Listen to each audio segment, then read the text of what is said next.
जय हिंद दोस्तों, नमस्कार। कैसे हैं आप सब?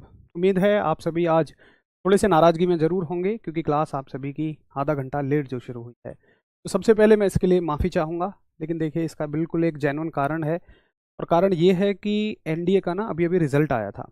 डिफेंस चैनल चूँकि अ, मेरी ही ज़िम्मेदारी है, तो बच्चों के बहुत सारे पर्सनल मैसेजेस और कॉल आने लग जाते हैं कि रिज़ल्ट को कैसे देखना है। आप सभी एक वीडियो के माध्यम से बताइए, क्योंकि कल क्या हुआ था ना, एक फेक पीडीएफ भी सर्कुलेट हो रही थी जिसमें रिजल्ट बताया जा रहा था, तो बच्चे आज के ओरिजिनल पे भी भरोसा नहीं कर पा रहे। इसलिए मुझे उनके लिए 8 बजे एक लाइव सेशन लेना पड़ा जिसमें मैंने रिजल्ट के बारे में बताया था। तो कारण ये था, उसके लिए सबसे पहले तो मैं आपसे माफ़ी चाहूँगा।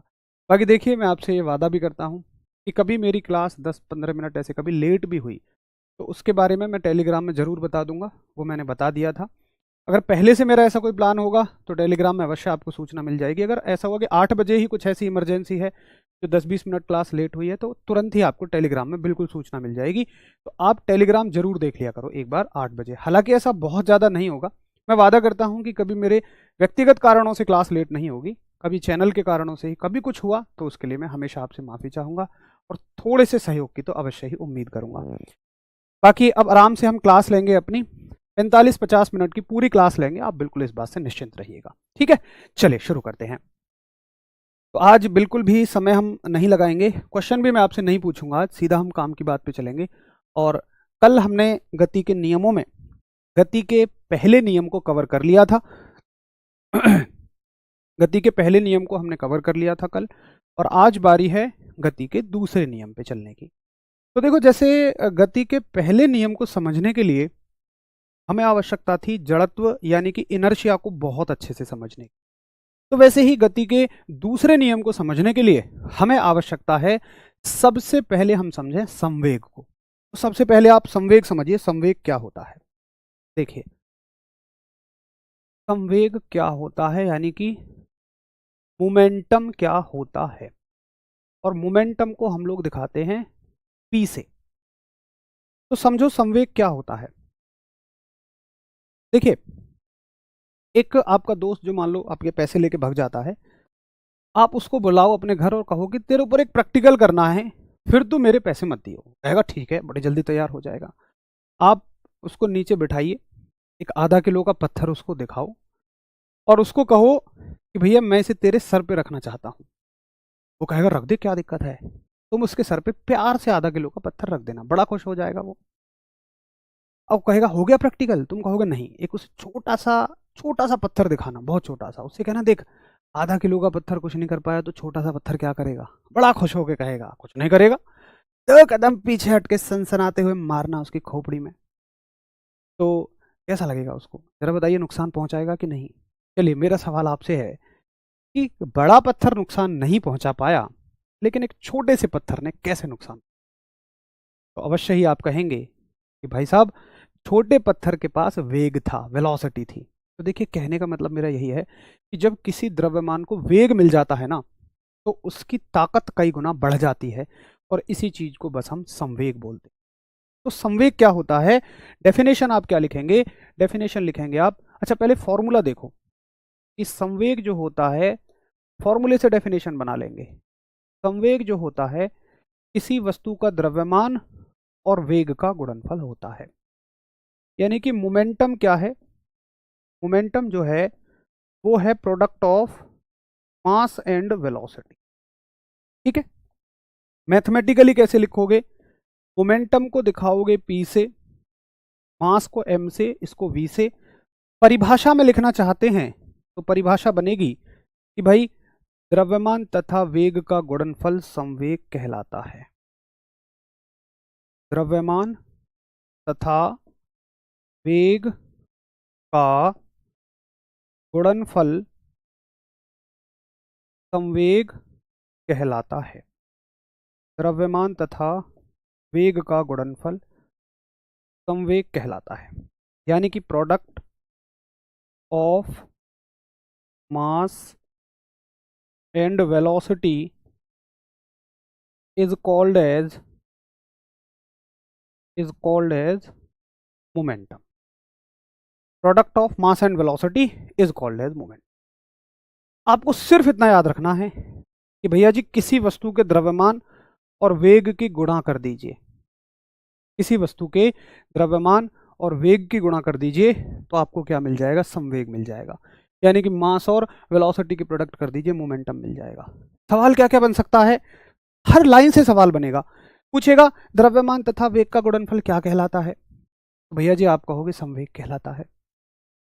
आपसे पूछा जाएगा निम्न में से कौन सा फॉर्मूला सही है, भाई ऑप्शन दे देगा कि बताओ P बराबर m बटे V, इनके नाम देगा, P बराबर m गुणा V, ऐसे करके ऑप्शन देगा। आपको पता है यार ये सही है, C और D कोई गलत ऑप्शन दे देगा। तो सवाल की चिंता कभी मत करिए, बेहद आसान सवाल बनेगा। अच्छा अगर आप मुझसे पूछें, अच्छा पहले यहां तक बताइए, कोई दिक्कत तो नहीं है, जल्दी बताइए। भैया जी मैंने आपको बता दिया लेट होने का कारण कि 8 बजे एक बहुत अर्जेंट सेशन आ गया था और मैं बहुत ज़्यादा समय उसमें वेस्ट नहीं करना चाहता हूँ, पहले ही आध घंटा वेस्ट हो गया था।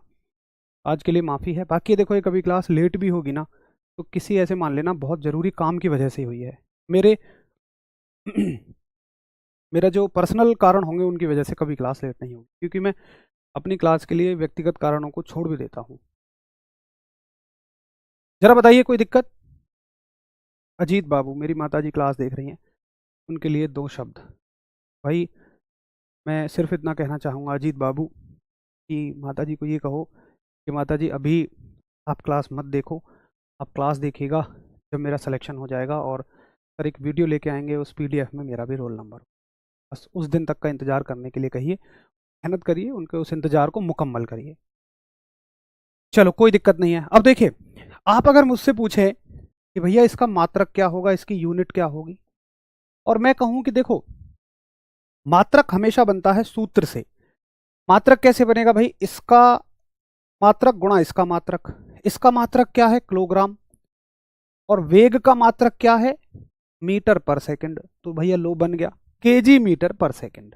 ठीक है, आगे क्या मात्रक बन सकता है और क्या पूछ सकता है इसमें, देखो केजी मीटर, अगर सेकंड को ऊपर लेके जाए तो -1 भले ही लिख सकता है, बस यहां केजी मीटर सेकंड की पावर -1, सिर्फ इतना आपसे लिख सकता है। आपसे पूछेगा कैसी राशि है, तो भाई याद रखना बिल्कुल सीधा सीधा कि भैया जी देखो ये वेग से मिलकर बनी है, तो ये एक सदिश राशि है, ये एक वेक्टर क्वांटिटी। इतना 5 सवाल आपके संवेग से बनेंगे, पहला, दूसरा, तीसरा, चौथा और 5वां, सिर्फ 5 सवाल यहां से बनेंगे। ठीक है, सिर्फ इतना आपको इसमें याद रखना है। चलो आप सभी का बहुत सारा आभार, बहुत कॉम्प्रोमाइजिंग है आप सभी। हाँ भाई नर्सिंग असिस्टेंट में ठीक है, आप सभी की अगर इच्छा है तो बिल्कुल मैं अनाउंस भी कर दूंगा और उसमें फिजिक्स मैं ही लूंगा, नर्सिंग असिस्टेंट।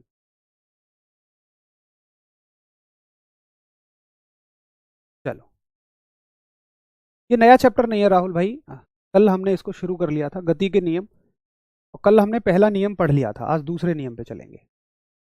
ठीक है, तो ये आपका कंप्लीट हो गया संवेग। अब देखिए एक मुद्दा और आता है इसमें, संवेग का छोटा भाई है एक, और वो है आवेग, वो है आपका इम्पल्स। इम्पल्स देखो इसको सीधा सीधा याद रखो, आई से दिखाएंगे, और इम्पल्स के ना 2 फॉर्मूले हैं। कौन कौन से 2 फॉर्मूले हैं, देखो पहला फॉर्मूला तो है सीधा सीधा याद रखना कि आवेग क्या होता है, संवेग में परिवर्तन, या तो आप कहिए संवेग में परिवर्तन, यानी कि चेंज इन मोमेंटम, कि अगर किसी वस्तु के संवेग में परिवर्तन हुआ तो मैं कहूंगा कि वहां पर आवेग हुआ है। सवाल सिर्फ ऐसे पूछा जाएगा कि आवेग क्या होता है, आप कह देना जी संवेग में परिवर्तन। अब देखो कुछ थोड़ा सा समझाने की कोशिश करूंगा, बहुत आसान है, समझने की कोशिश करना आप सभी लोग भी।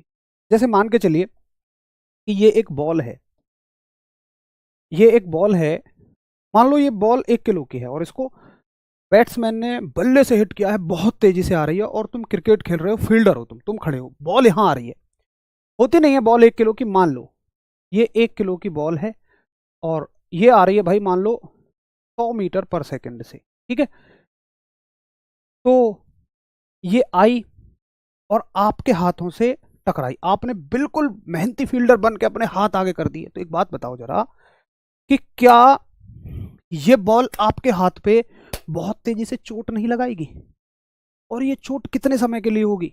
ये बहुत थोड़े से समय के लिए होगी। ये चोट बहुत थोड़े से समय के लिए होगी, इसको भी हम आवेग ही कहते हैं। यानी कि अगर कोई वस्तु आई है और उसने किसी भी जगह पर, भाई ये बॉल दीवार पे मारोगे, दीवार पे भी चोट लगाएगी, तो आपके हाथ पर या दीवार पर इसने एक बल लगाया एक बहुत छोटे से समय के लिए, इसे भी आवेग ही कहते हैं। इसे भी क्या कहते हैं भाई? इम्पल्स ही कहते हैं। ठीक है, तो आप लिखोगे कि फोर्स इनटू टाइम। इम्पल्स की दो परिभाषाएं हैं, सिर्फ इतना याद रखिए, इस संवेग में परिवर्तन कहिए चाहे आप कहिए बल गुणा समय, दोनों ही आवेग की परिभाषाएं हैं। तो कैसे लिखोगे? अगर आप परिभाषा के दीवाने हैं तो आप ऐसे लिख लो,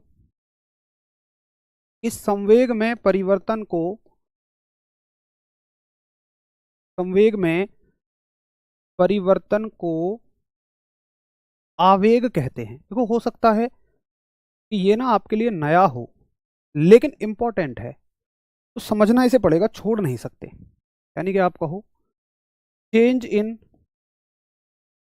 momentum is called as impulse, is called as impulse. दूसरी परिभाषा इसकी क्या लिखोगे कि बल गुणा समय के गुणनफल को, बल व समय के गुणनफल को,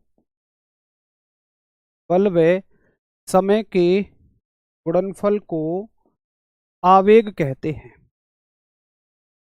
बल व समय के गुणनफल को आवेग कहते हैं। यानी कि product of force and time is called as, product of force and time is called as impulse. ये दोनों परिभाषा आप इसकी याद रखिए, बहुत आसान सी परिभाषाएं हैं। ठीक है, चलो अब देखो, आपसे एक चीज पूछी जाएगी कि बताओ इसका मात्रक क्या होगा, इसकी यूनिट क्या होगी।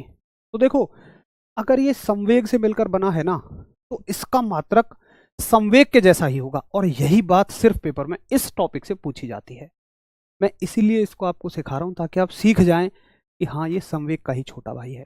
तो आप याद रखना कि इसका जो मात्रक है वो किसके जैसा होगा? संवेग के जैसा। लिखने को मैं इसका मात्रक भी लिख दूं, लेकिन आप सिर्फ इतना याद रखो कि इसका मात्रक संवेग के जैसा है। यानी कि इसकी यूनिट जो है वो कैसी है? सेम एज मोमेंटम है। भैया जी कैसी राशि है ये? एक तो देखो, जैसा संवेग है उसी का भाई है ये, तो ये एक सदिश ही राशि है। भाई एक ही परिवार के दो सदस्य हैं, अगर मान लो एक खन्ना है तो उसका भाई भी तो खन्ना ही होगा, तो ये दोनों भाई बिल्कुल एक जैसे हैं। देखो, इस स्लाइड में अगर आपको ये भी ना समझ में आया हो ना, छोड़ दो, तुम सिर्फ इतनी सी बात याद रखो, सिर्फ इतनी सी बात, ये कि आवेग का मात्रक किसके जैसा होता है? तो भैया जी आवेग का मात्रक संवेग के जैसा होता है, सिर्फ ये बात याद रख लो, कहानी खत्म। बिल्कुल ओम विश्वकर्मा बाबू, बिल्कुल। उजमा जी बल कैसी राशि है? अब आने दो अभी बल को, फिर देखते हैं। अभी बल को आने दीजिएगा, दूसरे नियम में बल आ जाएगा। तो एक बार बताएंगे कि हाँ जी मुझे समझ में आ गया, और फिर हम लोग आगे बढ़ सकते हैं।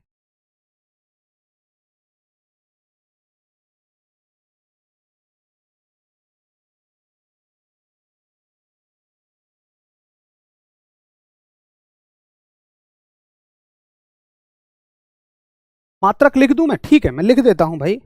तुम लोग परेशान क्यों हो जाते हो यार, ये बताओ।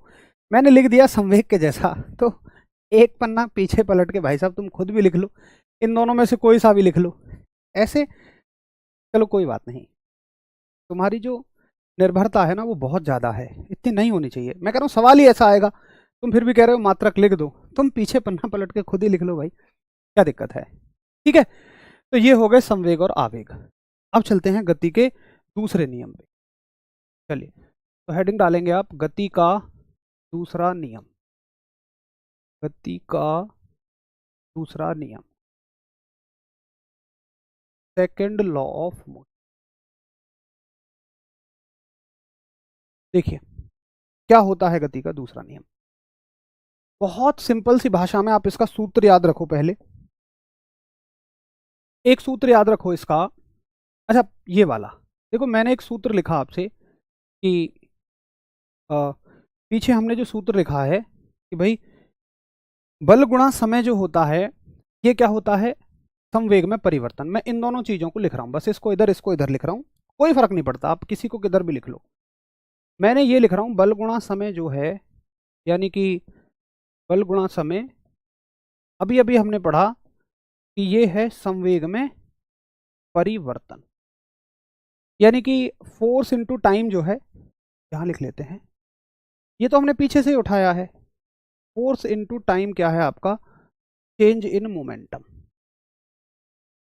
Change in momentum. अच्छा एक बात बताओ, अगर मैं समय को उठाऊं और यहां रख दूं, यानी कि इस टाइम को उठाऊं और यहां पर रख दूं, तो आप में से कोई है जो मुझे इस लिखी हुई लाइन की परिभाषा बता सके हिंदी या इंग्लिश में? मैं क्यों आपसे उम्मीद कर रहा हूं, क्योंकि भैया हमने परिभाषाओं को ना सीखा है। आप अगली लाइन में कर लेना ये काम, परेशान मत होना कि आपने तो उठा उठा के रख दिया, हम कैसे रखें, अगली लाइन में कर लेना चाहो तो। कोई है भैया जो इस स्टेट ये लिखी हुई चीज की परिभाषा बना सके? मैं मान लूंगा कि हाँ बहुत ध्यान से पढ़ रहे हैं, अगर आप इसकी परिभाषा बना पाए तो। और आज तक आपने यही सिर्फ रटा हुआ है, लेकिन आज आप समझ गए होंगे कि आता कहां से है। कोई जो मुझे इसकी परिभाषा बना के दिखाए?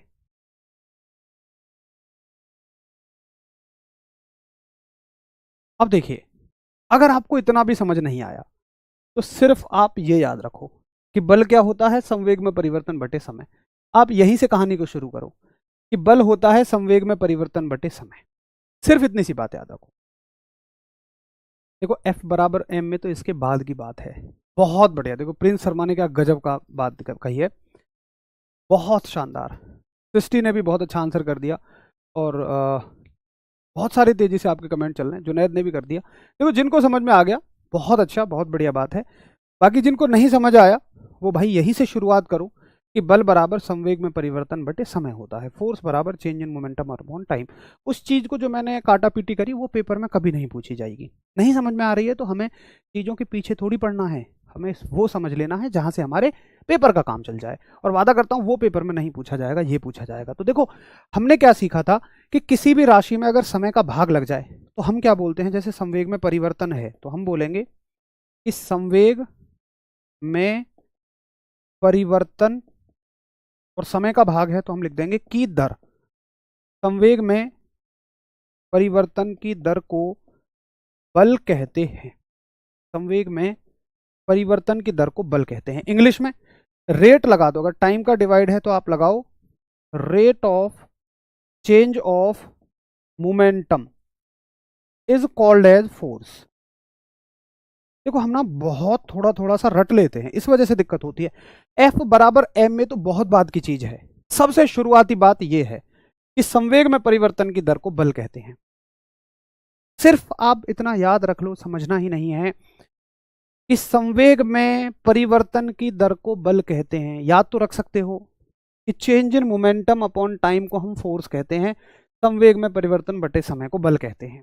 ठीक है, कुछ नहीं आपको पुराना याद रखना। अब आप जो रटते हो ना, आप क्या रट के बैठे होते हो, दूसरी चीज F बराबर m गुणा ए। ठीक है, F बराबर m गुणा ए, जिसमें m क्या होता है, वस्तु का द्रव्यमान यानी कि मास, और a क्या होता है आपका एक्सलरेशन यानी कि त्वरण। ठीक है, तो आप क्या कहते हो, इसकी परिभाषा क्या बनाते हो आप? इसको कैसे लिख सकते हो कि द्रव्यमान तथा त्वरण का गुणनफल बल कहता है। ये दोनों ही बातें सही है। आप कहोगे जी एक एक चीज की चार चार डेफिनेशन करा रहे हो।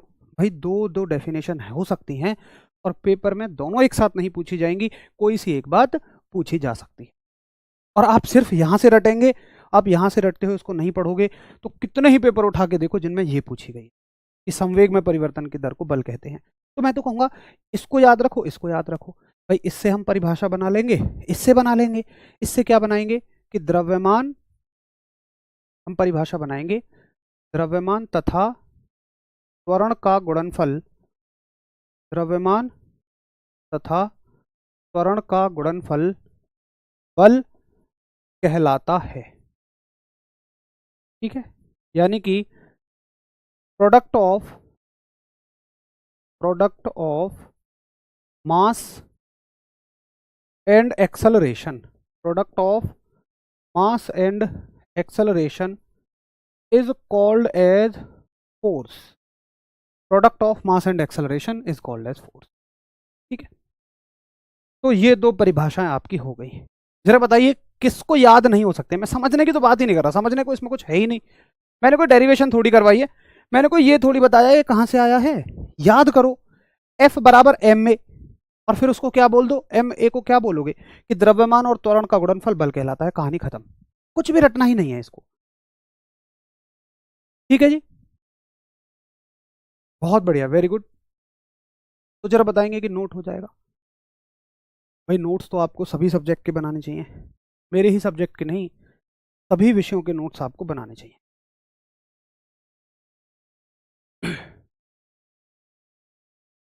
बहुत बढ़िया, वेरी गुड। अब देखिए इसको नोट करिए आप, आगे लिखिए, इसमें आपसे पूछा जाएगा कि बल के बारे में पूछी जाएंगी सारी चीजें, फोर्स के बारे में पूछी जाएंगी, क्या क्या, बल का मात्रक पूछा जाएगा, इसकी यूनिट क्या होती है। तो देखो इसके तीन तीन मात्रक हैं, और भैया जी तीनों ही याद रखने जरूरी हैं। देखो कैसे, फॉर्मूला नोट मत करना, पीछे लिख लिया ना, हमने क्या फॉर्मूला पढ़ा है, F बराबर m गुणा ए। तो बल का एक मात्रक तो है जो इस फॉर्मूले से निकलेगा, एम के एस पद्धति में। एम के एस पद्धति में क्या हो जाएगा, द्रव्यमान का किलोग्राम और त्वरण का क्या हो जाएगा, मीटर प्रति सेकंड स्क्वायर। इसको तुम और कैसे लिख सकते हो, केजी मीटर सेकंड की पावर -2। देखो ये एम के एस पद्धति है, क्योंकि मीटर किलोग्राम सेकंड का इस्तेमाल कर रहे हो। आप कहां से याद रखते हो, आप सीधा सीधा याद रखते हो इसका एसआई मात्रक, और भैया वो क्या होता है, न्यूटन होता है। लेकिन देखो तीन में से एक बात याद रखने से काम नहीं चलेगा, हमें तीनों ही बात याद रखनी पड़ेंगी। तीसरा इसका पूछा जाएगा सीजीएस मात्रक, और सीजीएस मात्रक इसका होता है डाइन। भैया ये वो डायन नहीं है तो आपकी जिंदगी में है, नहीं, ये डाइन है।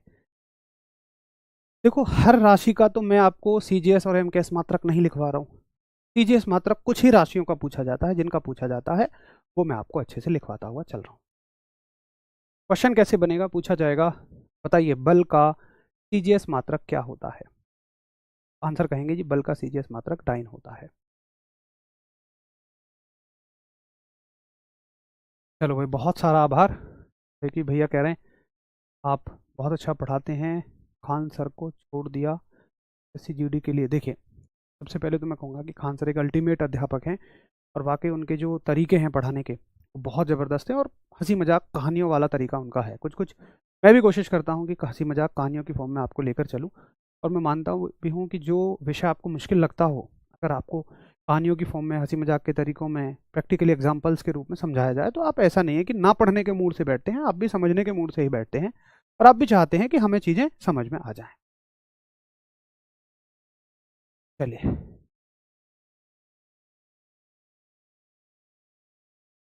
आगे बढ़ें। तो ये हो गए आपके तीन मात्रक, ठीक है जी। अब आपसे पूछा जाएगा जी कैसी राशि है, तो आप कह देना भैया जी ये एक सदिश राशि है, ये एक वेक्टर क्वांटिटी। सिर्फ इतनी सी बातें आपको बल से संबंधित याद रखनी है।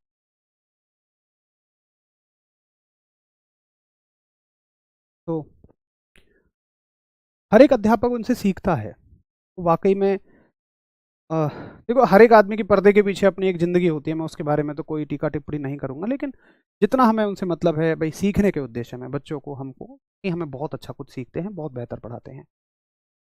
चलो तो जरा बताएंगे कि इतना आपका नोट हो गया। देखो मैं मानता हूँ हो सकता है बहुत सारी चीज़ें आपके लिए नई हों, लेकिन इतना भी भरोसा रखना कि मैं कुछ एक अक्षर एक्स्ट्रा नहीं पढ़ा रहा हूँ आपको।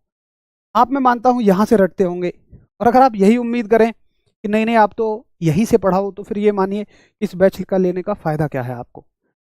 तो बैच का लेने का फ़ायदा ये है कि आपकी जो पुराना शिक्षा का स्तर है वो कुछ बढ़े, जितना एग्जाम को चाहिए उतना तो कम से कम बढ़े ही, और वही हम इसमें कोशिश कर रहे हैं। तो नई चीज़ों को ना सीखने की तत्परता दिखाइए कि हाँ मुझे इसको याद रख लेना है, सीख लेना है, ठीक है। अच्छा चलिए, नोट हो जाए तो एक बार प्लीज़ बताना।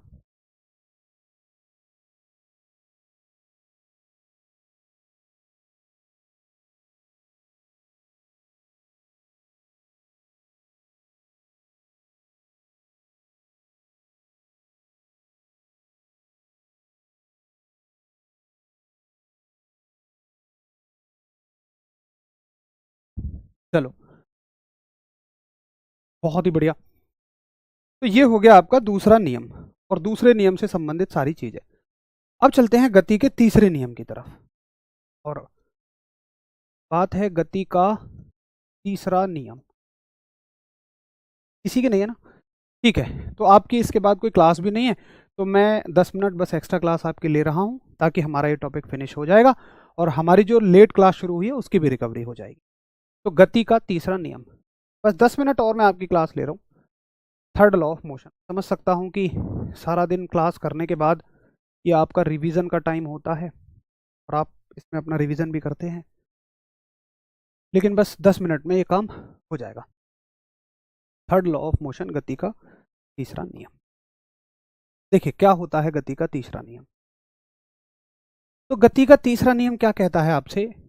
ये नियम न्यूटन साहब ने लिखित भाषा में सन 1687 में प्रिंसिपिया बुक में लिखा, आपको पता ही है। लेकिन लेकिन अगर आप इस नियम को देखें तो ये हर एक धर्म के ग्रंथों में बहुत पहले लिखा जा चुका था। या ऐसा क्या है? ये है कर्मफल का नियम, जैसा बोओगे वैसा काटोगे। अब देखिए न्यूटन साहब ने एक मजे की बात कही कि इस दुनिया में अगर आप कुछ करते हैं ना तो उसका आपको परिणाम जरूर मिलता है। और सच में ये बात है, ये हमारे धर्म ग्रंथों में कब लिखी हुई है। आप कुछ भी करिए, अच्छा करोगे अच्छा मिलेगा, बुरा करोगे बुरा मिलेगा। देखिए प्रकृति बड़ी संतुलित है। मैं किसी विशेष धर्म की बात नहीं कर रहा हूँ, आप जिस भी धर्म के भगवान में विश्वास रखते हो, एक ऊपर जो ऊर्जा इस पूरे ब्रह्मांड को चला रही है वो बहुत संतुलित है। आप अच्छा करते हैं डेफिनेटली आपको अच्छा मिलेगा, आप बुरा करते हैं डेफिनेटली आपको अपने आप बुरा मिल जाएगा बगैर कुछ किए। तो न्यूटन साहब ने भी कुछ ऐसा ही कहा कि अगर आप किसी वस्तु पर कुछ काम करते हैं जिसको हम क्रिया कहेंगे, एक्शन कहेंगे, तो उसके बदले उस वस्तु से आपको प्रतिक्रिया मिल जाएगी, रिएक्शन मिल जाएगी। कैसे? आप देखते होंगे जब रॉकेट लॉन्च होता है तो कैसे रॉकेट लॉन्च होता है? क्या रॉकेट को लॉन्च करने के लिए आप 10-12 लोगों को बुलाते हो अपने पड़ोस में से, या साइंटिस्टों की कॉल आती है भैया आइए रॉकेट उठवा कर ऊपर फेंकवाना हो, 10-12 लोग पकड़ते हैं रॉकेट को ऊपर फेंकते? नहीं। क्या रॉकेट में कोई इंजन लगा होता है, मोटर लगा होता है जो उसे ऊपर धकेल रहा है? नहीं।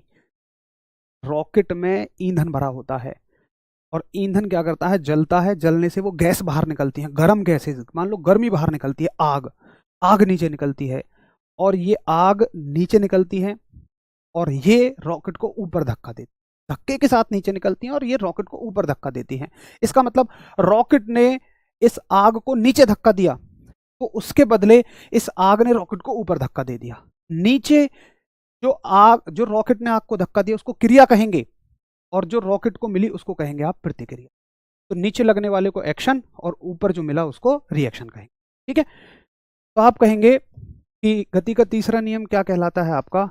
कि ब्रह्मांड में, ऐसे लिखो, शुरू यहां से करो, प्रत्येक प्रत्येक क्रिया की प्रत्येक क्रिया की, अच्छा सुनो, जो प्रतिक्रिया होती है ना, जो रिएक्शन होती है, जैसे देखो ये रॉकेट है आपका, यहां से गैसेज निकलेंगी, तो गैसेज नीचे निकल रही हैं, एक्शन है, ये गैसेज इसको ऊपर की दिशा में प्रतिक्रिया देंगी। ठीक है, ऊपर की दिशा में इसको प्रतिक्रिया देंगी। तो जो प्रतिक्रिया होती है, जो रिएक्शन होती है, वो हमेशा विपरीत दिशा में होती है और उतनी ही होती है जितनी क्रिया होती है। तो परिमाण समान होगा लेकिन दिशा विपरीत होगी, सिर्फ इतनी सी बात है। तो आप कहेंगे कि प्रत्येक क्रिया की विपरीत दिशा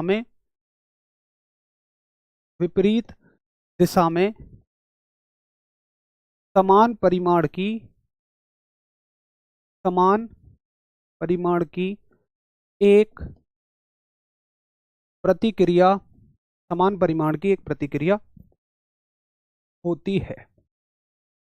यानी कि every object have equal and opposite reaction. मतलब वो रिएक्शन जो है ना, प्रतिक्रिया, वो विपरीत दिशा में होगी लेकिन वैल्यू उसकी सेम रहेगी। ठीक है, अच्छा आगे देखिए आप, इसके उदाहरण क्या होंगे, इसके एग्जाम्पल क्या होंगे? आप कहोगे भैया सबसे पहला जो सबसे इंपॉर्टेंट है ये है आपका रॉकेट लॉन्चिंग। ठीक है, यानी कि रॉकेट का उड़ना, रॉकेट का उड़ना। ठीक है, अच्छा अब देखिए दूसरा एग्जाम्पल क्या होगा इसका? दूसरा एग्जाम्पल होगा आप तैरते हो। जरा बताओ आप तैरते कैसे हो भाई? क्या आप पानी में डुबकी आपने लगाई और अपने शरीर को ऐसे आगे धक्का देते हो? नहीं, आप पानी को पीछे धक्का देते हो, बदले में पानी आपको आगे धक्का देता है। आपने पानी पर क्रिया लगाई और पानी ने आपको प्रतिक्रिया दे दी। तो आप कहेंगे तैरना, तैरना इसी का उदाहरण है। स्विमिंग, बंदूक से गोली छूटने पर बंदूक को पीछे झटका लगता है, क्यों? बंदूक ने गोली पर आगे फोर्स लगाया, ये एक एक्शन है। गोली ने बंदूक पर पीछे फोर्स लगाया, ये एक रिएक्शन है। भाई क्रिया की तो प्रतिक्रिया मिलनी है उल्टी दिशा में। तुम मुझसे ये कहो, भैया तुम तो कह रहे हो कि समान परिमाण की लगेगी, लेकिन गोली तो बहुत तेज जावे, बंदूक तो हल्की सी पीछे हटती है। अरे महाराज, आप समान बल हल्की वस्तु पे लगाओ, भारी वस्तु पे लगाओ, तो भाई हल्की वस्तु तो तेज भगेगी, भारी वस्तु तो कम भगेगी ना। बंदूक की तुलना में गोली बहुत हल्की है, इसलिए उतना ही बल लगने से गोली तेज जाती है, जबकि बंदूक जो होती है वो धीमे जाती है। तो आप कहेंगे कि का बंदूक पर पीछे झटका लगना, बंदूक पर पीछे झटका लगना, और बहुत सारे इसके उदाहरण हैं। ठीक है, यहां तक बताइए किसी को कोई समस्या हो, और नोट हो जाए तो एक बार थम्स अप कर दीजिएगा, फिर 2 लाइन और कहानी खत्म।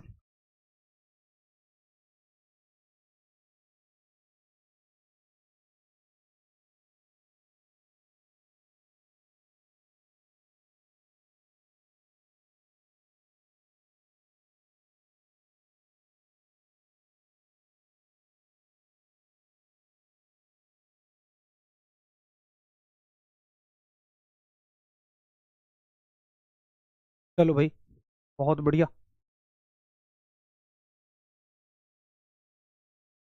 तीसरे नियम की वजह से, ठीक है, सबका नोट हो गया। अब देखो ऐसे सवाल कैसे बनते हैं। एक सवाल बनता है, नोट डाल के लिख लो कि पहला तो गति के तीसरे नियम का अन्य नाम। पहला नोट डाल के लिखो, गति के तीसरे नियम का अन्य नाम। अच्छा मुझे ये और बताओ कि आप में से कौन कौन रिवीजन कर रहे हैं, ईमानदारी से, बिल्कुल ईमानदारी से। अगर नहीं कर रहे हैं तो भी बताना, अगर कर रहे हैं तो भी बताना। यानी आज आपकी क्लासों को चले हुए 5वां दिन है। कौन कहता है कि आपने जो 5 दिन में हर एक टीचर ने मुझे जो पढ़ाया है मैंने बहुत अच्छे से रिवाइज कर लिया है? आप चाहे मुझसे जो या नहीं भी कर रहे हैं तो भी बताइए। देखिए गति के तीसरे नियम का अन्य नाम क्या है? तो बार बार हम बोल रहे हैं कि ये क्रिया और प्रतिक्रिया से संबंधित है, तो इसका नाम क्रिया प्रतिक्रिया का नियम है। क्रिया प्रतिक्रिया का, यानी कि another name of, another name of, another name of third law of, क्या होता है भाई? Action reaction, action reaction law. ठीक है, पहली चीज। दूसरी चीज, एक सवाल पूछा जाएगा, इसका बड़ा सोच समझ के आंसर देना कि चलो बहुत सारे भाई बहनों का यस आ रहा है, बहुत सारे भाई बहनों का नो। अभी बात करेंगे इस बारे में, पहले इसको फिनिश कर लें। एक सवाल आएगा कि देखिए क्रिया प्रतिक्रिया नियम या गति का तीसरा नियम, कुछ भी कह दे, क्रिया प्रतिक्रिया नियम, क्रिया प्रतिक्रिया नियम लगता है, ये मैं क्वेश्चन ही बनाए दे रहा हूं। Action reaction law, action reaction law applies on, क्रिया प्रतिक्रिया का नियम किस पर लगता है? ए ऑप्शन होगा आपका एक वस्तु पर, एक वस्तु पर, ऑन सिंगल ऑब्जेक्ट। दूसरा होगा वस्तुओं के जोड़े पर, यानी कि ऑन पेयर ऑफ ऑब्जेक्ट्स। चलो 2 ऑप्शन में से बता दो कौन सा चुनोगे आप, इन दोनों में से कोई एक आपको चुनना है।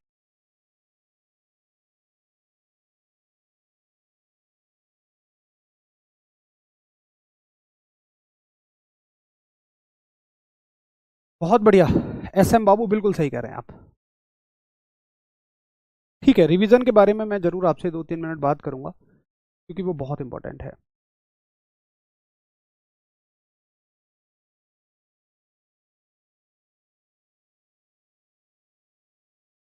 आज से पढ़ रहे हैं, चलिए कोई नहीं, अभी आपके पास समय है, जल्दी जल्दी पुरानी क्लासेस को कंप्लीट करना, बताऊंगा मैं अभी तरीका आपको। ठीक है, तो आप कहेंगे देखो ये कभी एक वस्तु पर तो नहीं होता है, ये हमेशा जोड़े पे लगता है। बहुत सारे बच्चे एक वस्तु लगा के चले आते हैं, तो आप गलती नहीं करेंगे, ये हमेशा कहाँ लगता है, ये हमेशा जोड़े पे लगता है। तो यहाँ तक हमारा गति के नियम चैप्टर खत्म हो गया है। अब हम अगला चैप्टर शुरू करेंगे। देखो सबसे पहला मैं आपको बताऊं कि रिवीजन की इंपॉर्टेंस क्या है। साइंटिफिकली बता रहा हूँ मैं आपको, हवा में कोई बात नहीं करूँगा। मैंने जब तैयारी की थी तो रिवीजन पे बहुत अच्छी खासी रिसर्च की थी मैंने। इवन कुछ फॉरेन जो रिवीजन के बारे में, जिन फॉरेन जो हमारे दिमाग की स्टडी करते हैं, कुछ बोलते हैं उनको, विदेशियों ने जिन्होंने रिसर्च की थी उनका मैंने पढ़ा भी थोड़ा बहुत। तो देखिए एक बात मुझे समझ में आई कि प्रकृति ने हमारे दिमाग को ना याद रखने के लिए बनाया ही नहीं है, तो भूलने के लिए बनाया है। क्या बात कर रहे हो? जी हाँ। क्यों? आप बस में बैठे जा रहे हो, आप देखो ना, सारी खबरों को पढ़ते चले जा रहे हो, दुकानों पे नाम लिखे हैं, दीवारों पे नाम लिखे हैं, दुकानों पे नाम लिखे हैं, अग्रवाल सैनिटरी हाउस आप पढ़ते जा रहे हो, Lata photo studio, Agarwal sweet house, even कुछ जो वैद वैद इलाज करते हैं, बाउंड्री वॉल्स पे वो नाम लिखे होते हैं, उनको भी नाम आप पढ़ते जा रहे हो, मोबाइल नंबर लिखे, अंडरस्टैंड, दुनिया में जितनी बातें हैं सबको पढ़ते चले जा रहे हो। कहीं बोर्ड लगे हैं, होर्डिंग्स लगे हैं, आप किसी को देख रहे हो, उसको याद कर रहे हो, वो कुछ बोल रहा है उसकी सुन रहे हो। तो दिन भर में आप सोचिए ना कि हमारा दिमाग कितनी सारी बातें सुनता है, कितनी सारी बातें पढ़ता है। अब देखो मजे की बात, जब हम सो जाते हैं तो हमारा दिमाग फिल्ट्रेशन पे लगता है, हमारा दिमाग छानता है चीज़ों को। कैसे छानता है? देखो हमारे दिमाग की दो मेमोरी है, एक परमानेंट मेमोरी है और एक हमारी टेम्पोरेरी मेमोरी है। तो सुबह से शाम तक की सारी बातें टेम्पोरेरी मेमोरी में चली जाएंगी। और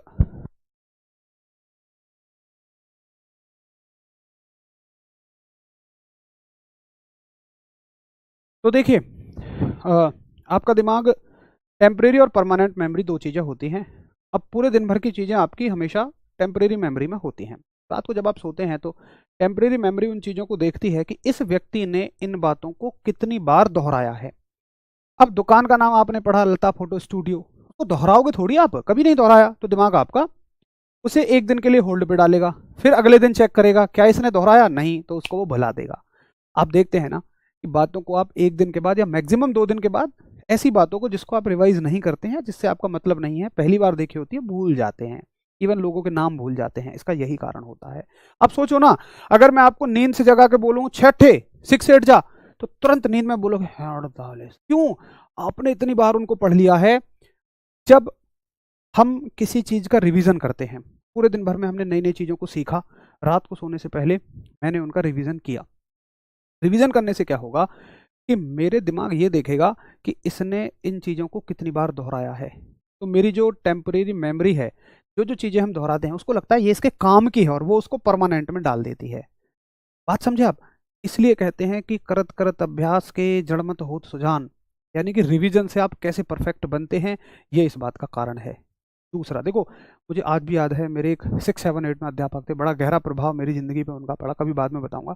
वो उस समय पे कहते थे कि अगर आप लेट गए हो ना, तो अपने आंखों को बंद करके और जो भी आपने आज पढ़ा है उसको एक ऑडियो कैसेट की तरह याद करो। इससे क्या होगा ना, आपका दिमाग ये सोचेगा यार अच्छा इसकी ये चीज़ें इंपॉर्टेंट हैं इसलिए इन्हें बार बार दोहरा रहा है, तो उन्हें वो परमानेंट मेमोरी में डाल देता है। दूसरा लॉजिक बताता हूँ मैं आपको, बिल्कुल साइंटिफिकली बता रहा हूँ, मैंने अच्छी खासी रिसर्च की है इन चीज़ों में। आपने देखा होगा कि आप अगर आज निशाना लगाना शुरू करते हैं तो आपका निशाना कहीं उल्ट पुल्ट जाके लगेगा, लेकिन अगर आप बहुत अच्छी खासी प्रैक्टिस करते हैं तो 3 4 महीने में जबरदस्त निशाना आपका जाके लगेगा। क्यों? सुनो, देखो जब भी हम किसी काम को करते हैं ना, हमारी बॉडी के बहुत सारे न्यूरॉन्स एक्टिव होते हैं। दरअसल हम जो कर रहे होते हैं ना, एक एक चीज जो हम सोचते हैं, कैसे निशाना लगाने के लिए आप क्या करोगे, बंदूक में गोली डालोगे, एक न्यूरॉन ने पार्ट लिया, आप बटन पे हाथ ले जाओगे, दूसरे न्यूरॉन ने, दूसरे देखो बॉडी दिमाग के जो न्यूरॉन है ना, इन्होंने संकेत दिया इस उंगली को कि तुम मुड़ो। सोच तुम दिमाग से रहे हो, ऑर्डर बॉडी को मिल रहे हैं, तुमने मोड़ लिया। फिर बंदूक को यहाँ लगाना है, तीसरा न्यूरॉन एक्टिव हुआ। निशाने पे आंख ले जानी है, चौथा न्यूरॉन एक्टिव हुआ। घोड़ा दबाना है, पांचवा न्यूरॉन एक्टिव हुआ। तो यानी कि सारी इंफॉर्मेशन कैसे चलती है आपके दिमाग में, इन न्यूरॉन से मिलकर चलती है। ठीक है, आप पहले दिन काम करेंगे तो ये पांचों न्यूरॉन काम करेंगे। इसी काम को करते करते करते करते आपको महीने 1.5 महीने हो गया। रिवीजन में तो सिर्फ 1 2 बार की जरूरत है, ये तो मैं वो काम बता रहा हूँ जो करने वाले होते हैं। रिवीजन में मान लो आपने इसको एक बार कर लिया, प्रैक्टिस क्या होती है मैं वो बता रहा हूँ।